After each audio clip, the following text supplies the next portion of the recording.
So hi everyone, welcome back to my channel. My name is Yash और स्वागत है आपका हमारी एक और नई वीडियो में। स्टैटिस्टिक्स को स्टार्ट करेंगे। So let's get started. So what is statistics? So पहले मैं सीधे पढ़ लेता हूँ। So statistics is a branch of mathematics that involves collecting, analysing, interpreting and presenting data. It provides tools and methods to understand and make sense of large amounts of data, to draw conclusion, to make decision based on the data.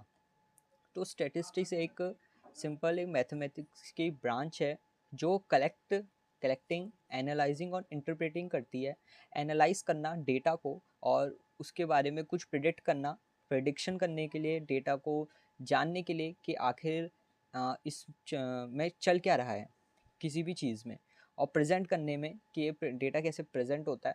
उन सबको हम किस से करते हैं? हम statistics से करते हैं। तो स्टैटिस्टिक बेसिकली हर फील्ड में स्टैटिस्टिक्स का यूज़ होता ही है, चाहे वो बिजनेस हो, चाहे वो स्पोर्ट्स हो, चाहे वो मेडिकल हो।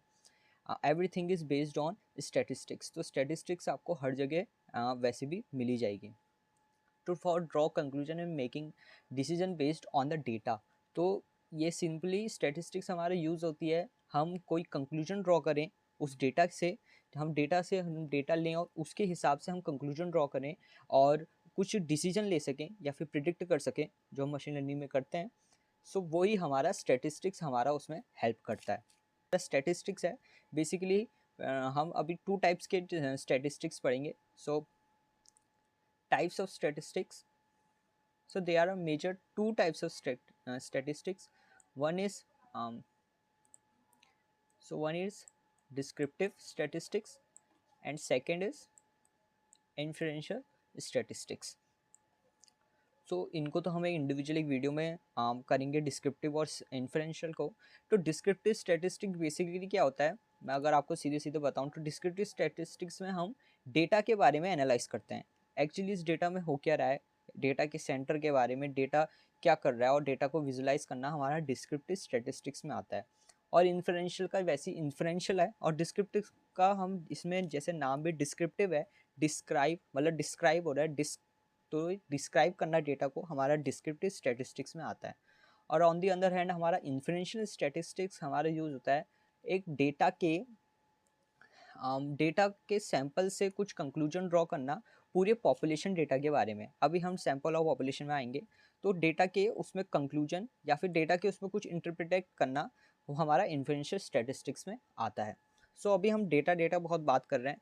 सो अब जानते हैं एक्चुअली डेटा क्या होता है। So what is data? So data refers to information or observation that are collect, record or analyze to draw conclusion, make inference और support decision making. So data ही हमारा सबसे मेन चीज़ है। Everything on this world is data. मैं आपसे बात कर रहा हूँ, ये भी डेटा है। आपके फ़ोन में जो भी आप कलेक्ट करते हैं वो सब डेटा है। आप किसी कंपनी में हो, उसमें कंपनी का data, everything on this world is data. So data हमारा रिफ़र क्या करता है, इंफॉर्मेशन, ऑब्जर्वेशन और कोई भी रिकॉर्ड जिससे हम कुछ कंक्लूजन ड्रॉ करते हैं, कुछ इन्फ्रेंस ड्रॉ करते हैं और कोई डिसीजन हम लेते हैं। सो हमारे डेटा के भी टाइप्स हैं। सो देयर आर हमारा types of data, there are two types of data. One is categorical and second is numerical. So categorical और न्यूमेरिकल से सीधे पता चल रहा है हमारा कैटेगरी बेस करती है कैटेगरीज एंड न्यूमेरिकल मतलब नंबर्स। सो अब हम न्यूमेरिकल डेटा में आते हैं। So numerical data, numerical data हमारे टू टाइप्स के होते हैं। First descriptive and second is continuous. अब इसके बारे में जानेंगे। एंड कैटेगोरिकल हमारे टू टाइप्स के होते हैं। First is nominal, second is ordinal. So ये हमारी डेटा कैटेगरीज होती हैं, जैसे कि कोई कार की कैटेगरीज और जेंडर, मेल फीमेल, ये भी एक कैटेगरी है। जो भी कैटेगरीज होती हैं वो they are our categorical data.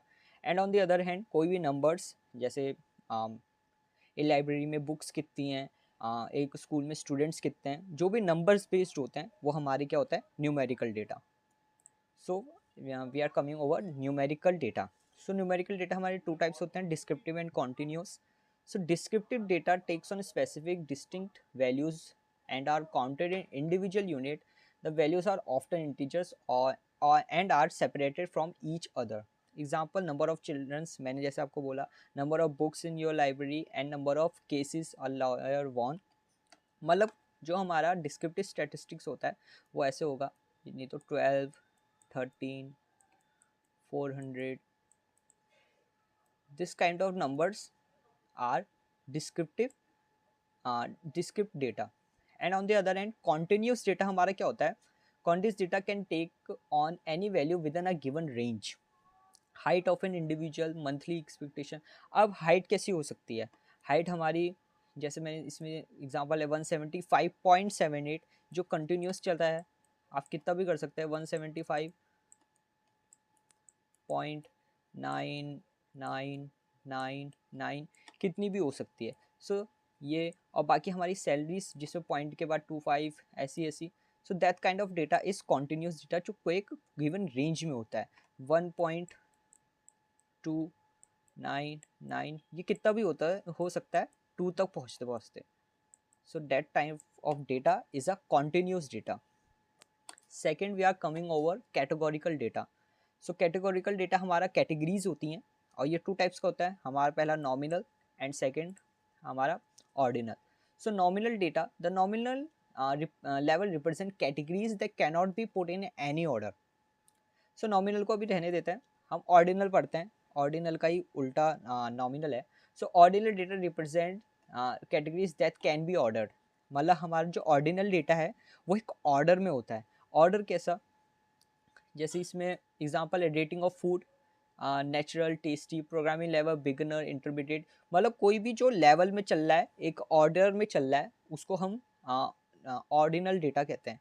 Suppose किसी स्टूडेंट अभी 10th में है, कुछ स्टूडेंट 12th में एंड कुछ स्टूडेंट ग्रेजुएट हो चुके हैं. अगर ऐसा कोई डेटा है सो ये हमारा कैसा डेटा है, ये हमारा ऑर्डिनल डेटा है क्योंकि एक ऑर्डर में है. कोई जैसे प्रोग्रामिंग लेवल बिगिनर है, इंटरमीडिएट है या फिर एडवांस है, तो that kind of data is ordinal data. और दूसरा हमारा नॉमिनल, वो ऐसी कैटेगरीज होती हैं जो जिस चीज़ को हम एक ऑर्डर में नहीं रख सकते. जैसे the nominal level represent categories that can not be put in any order. Example car brands, इसको हम किसी ऑर्डर में नहीं रख सकते कि ये कार ज़्यादा अच्छी है, ये कार ज़्यादा बुरी है, ऐसे ऐसे करके कोई ऑर्डर्स में नहीं रख सकते. एंड सब्जेक्ट्स है जैसे मैथ्स, ह्यूमैनिटी, कॉमर्स, बायोलॉजी, कोई भी सब्जेक्ट्स को हम ऐसे एक ऊपर उसमें नहीं रख सकते कि ये मैथ्स है तो ये ज़्यादा होगी, ये साइंस है तो ये कम होगा, ऐसा नहीं है. जो एक गिवन ऑर्डर में नहीं रहती वो नॉमिनल डेटा. एक जो ऑर्डर में जो कैटेगरीज रहती हैं that kind of ordinal data. So ये तो हमने डेटा के बारे में जाना. So now we are coming over structure versus unstructured data. So structured data refers to data that is highly organized and formatted typically in a tabular format with rows and columns. So rows और columns आपको, अगर आप mathematics के background में हो आपको पता होगा, मैट्रिक्स में हम पढ़ते थे, सॉरी मैट्रिक्स में रोज एंड कॉलम्स. सो वही, और स्टैटिस्टिक्स में भी रोज एंड कॉलम्स. सो अगर आपको एक्सेल शीट के बारे में पता होगा, सो ये एक एक्सेल शीट है जिसमें ये रोज हैं, सॉरी कॉलम्स हैं, एंड ये सब रोज हैं, ये कॉलम्स हैं. So that kind of data is structure data क्योंकि एक स्ट्रक्चर में है. ए वेल मेंटेन स्ट्रक्चर में जो डेटा होता है उसको स्ट्रक्चर डेटा कहते हैं. और उसी का opposite unstructured data. So unstructured data refers to a data that lacks or predefined data model or does not fit into a traditional database structure. यही हमारा database structure. It is not organized by a predefined manners information. It often to from text, images, audios or videos. So जो भी इसकी example देते हैं, text documents जैसे emails हो गए, आर्टिकल्स हो गए, ये एक कोई फॉर्मेट में नहीं रखे गए हैं तो ये अनस्ट्रक्चर. इमेज और वीडियोस हो गई और ऑडियो रिकॉर्डिंग्स हो गई, सोशल मीडिया फीड्स हो गई, ये कोई एक स्ट्रक्चर में नहीं है. So this kind of data is unstructured data. So ये डेटा तो हमारा, हमने डेटा के बारे में जान लिया ना, स्ट्रक्चर के बारे में डाल दिया. अब सोर्स ऑफ डेटा, हम डेटा मिलेगा कहाँ से. सो सोर्स ऑफ डेटा हमारे 2 टाइप्स के होते हैं, एक primary and secondary. The key sources of data primary, this kind This type of data is collecting freehand by the researcher for a specific purpose. It involves directly interaction with the source or subject for the study. Examples of primary data collection methods included survey, interviews, experiment, observation and focus groups. So primary data क्या होता है कि आप खुद से ही वो data को generate कर रहे हो या खुद ही आप रिसर्चर हो और इस स्पेसिफिक चीज़ के बारे में आप रिसर्च कर रहे हो. सपोज आपको पूरे इंडिया की एवरेज सैलरी आपको जाननी है. सो आप क्या कर रहे हो, आप खुद से जा रहे हो, हर एक बंदे से पूछ रहे हो कि आपकी सैलरी कितनी है और आप सर्वे कर रहे हो सैलरी कितनी है ऐसे पूछ रहे हो. बाकी जो सर्वेज होते हैं और एक एक एक्टर या फिर कोई भी बिजनेसमैन उनके बारे में जो इंटरव्यूज़ हो रहे हैं, कोई आप इंटरव्यूज़ ले रहे हो, खुद ही आप जो कलेक्ट कर रहे हो data, that kind of data is primary data. On other hand is secondary data, इसका नाम ही सेकेंडरी है. Secondary type on the other hand refers the data that has already been collected by someone else for a purpose other than current research study. सो वही उल्टा हमारा जो secondary data होता है, हम किसी और से उसका लिया हुआ डेटा हम लेते हैं. जैसे कि कोई गवर्नमेंट का डेटा होते हैं, इंडस्ट्री बेस, आप किसी कंपनी में काम करोगे तो उसका डेटा, इंडिविजुअल बॉडीज, समझ लो आप किसी ने डेटा कलेक्ट किया है, आपने वो डेटा ले लिया, सो वो सेकेंडरी डेटा हमारा आता है. So now we are coming over population versus sample. So मैंने जैसे पहले में बताया था आपको इन्फ्लुएंशियल स्टैटिस्टिक्स के एग्जांपल में कि इन्फ्लुएंशियल स्टैटिस्टिक्स होता क्या है, तो उसमें हमने पॉपुलेशन और सैंपल बोला था. So population refers to the entire group of individual और objects that we are interested to study. It is a complete set of observation that we want to make inference about. For example, the population might be all the students in a particular school or all the cars in a particular city. तो population क्या होता है? Full data. हम full data के बारे में जानना चाहते हैं. मतलब सपोज एक स्कूल है, उसके सारे स्टूडेंट्स का नाम, उनका जेंडर, उनका जो भी है, दैट काइंड ऑफ डेटा, मतलब सारे स्टूडेंट्स उसमें इंक्लूडेड हैं. सो वो हमारा पॉपुलेशन डेटा हो गया. जैसे सारे, और इसमें दूसरा एग्जांपल हमने कार्स का लिया. एक पर्टिकुलर सिटी में कितनी कार्स हैं, पूरा उसका डेटा जो होगा, पूरी पॉपुलेशन, मतलब पूरा पॉपुलेशन इज अ पॉपुलेशन, मतलब एक भी जना नहीं छूटा है, सब कुछ. और on the other hand a sample on the other hand is a subset of population. It is a smaller group of individual or object that we selected from the population to study. Samples are used to estimate characteristics of the population such as mean or observation with the certain area. For example, we might randomly select 100 students. So sample क्या होता है? उस population में से हमने कुछ उस population, suppose ये population है और उसमें कुछ डेटा हैं, उसमें से हमने कुछ डेटा निकाल के यहाँ ले लिया. मतलब ये पूरा स्कूल के स्टूडेंट्स हैं, हमने इसमें से कुछ स्टूडेंट्स निकाल लिए. तो ये हमारा क्या हो गया? सैंपल हो गया. सपोज आपको, सो ये सैंपल हो गया. अब एग्जांपल्स करते हैं, सीधे examples. So all cricket fans versus fans who were present in the stadium.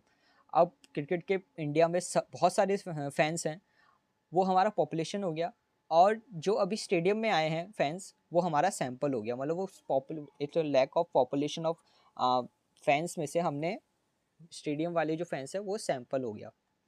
All students who visit college for lecture. सब स्टूडेंट्स नहीं जाते हैं कॉलेज में लेक्चर करने के लिए, जो आ रहे हैं उसको हम सैंपल ले रहे हैं. बाकी पॉपुलेशन तो बहुत ज़्यादा है. सो पॉपुलेशन जो हमारा डेटा है वो बहुत बड़ा डेटा होता है.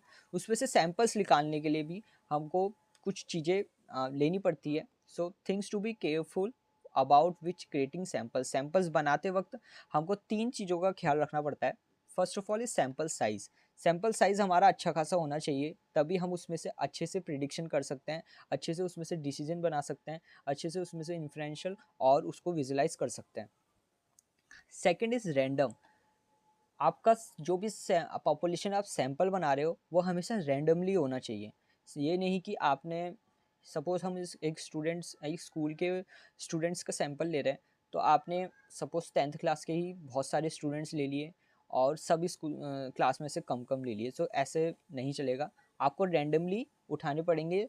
ऐसे ही 5 नहीं, ऐसे ही वो नहीं, रैंडमली जो सैंपल होना चाहिए रैंडमली आपको पिक करनी चाहिए. Second is representative. सो मैंने जैसे एग्जांपल दिया था, सो हर कैटेगरी क्या हो कि स्टूडेंट्स में से हमारे मेल भी हो, फीमेल भी हो, रिप्रेजेंटेटिव होना चाहिए, हर चीज़ को रिप्रेजेंट करना चाहिए। अगर कुछ स्टूडेंट्स 10th के हों तो 12th के भी हों, 11th के भी हो, यूकेजी के भी हो।